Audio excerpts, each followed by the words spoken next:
दाढ़ी की शरई हैसियत यह है कि मुसलमान मर्द के लिए दाढ़ी रखना फर्ज है, कम अज कम इतनी दाढ़ी जिसे उर्फ आम में दाढ़ी कहा जाए। सबूत कुरान में सूरह अन-निसा आयत नंबर 119, वला आमुरन्नहुम फला युगय्यिरुन्ना खल्क़ल्लाह। शैतान ने कहा था कि मैं उभारूंगा तेरी मखलूक को, वो तेरी बनाई हुई तखलीक को बदलेंगे। मर्द को अल्लाह ने दाढ़ी दी है, औरत को नहीं दी है, तो ये इसलिए दी है कि इसे रखना है।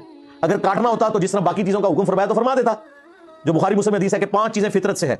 नंबर 1 खतना करवाना, नंबर 2 मूछों को पस्त करना, नंबर 3 नाखून काटना, नंबर 4 बगलों के बाल, और नंबर 5 ज़ेरे नाफ बाल उनको काटना, और वो भी सही मुस्लिम है 40 दिन में एक दफा आपने काटने। तो जो काटने का हुक्म था वो बता दिया, जो रखने का हुक्म था उसके बारे में बुखारी मुस्लिम में हदीस आ गई कि नबी इस्लाम ने फरमाया कि दाढ़ियां बढ़ाओ और मुझे पस करो, यहूद और नसारा की मुखालफत करो, और दाढ़ी इतनी जिसे उर्फ आम में दाढ़ी कहा जाए वो रखना तो फर्ज है।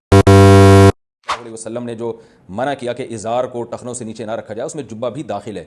और आप सल्लल्लाहु अलैहि वसल्लम की सहीह मुस्लिम की हदीस है कि ला अल-मुस्बिलु इज़ारहु ला युरीदु बिज़ालिका इल्ला अल-मखीला, जो इज़ार को औ कमा क़ाला सल्लल्लाहु अलैहि वसल्लम, जो इज़ार को टखनों से नीचे रखता है वो उसका तकब्बुर के अलावा और कोई इरादा नहीं होता।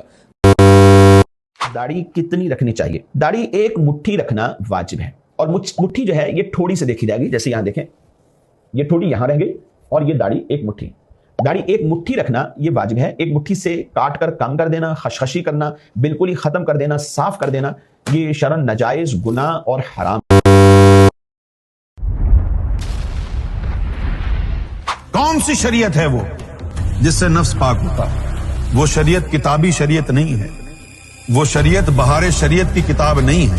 कामिल शरीयत की नजरों से नफ्स पर नजर पड़ती है, उसको शरीयत बातिन कहते हैं।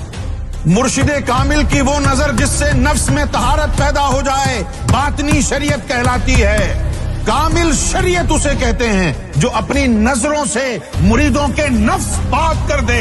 शरीयत के नारे लगाने वालों, मालूम भी है कि शरीयत क्या होती है।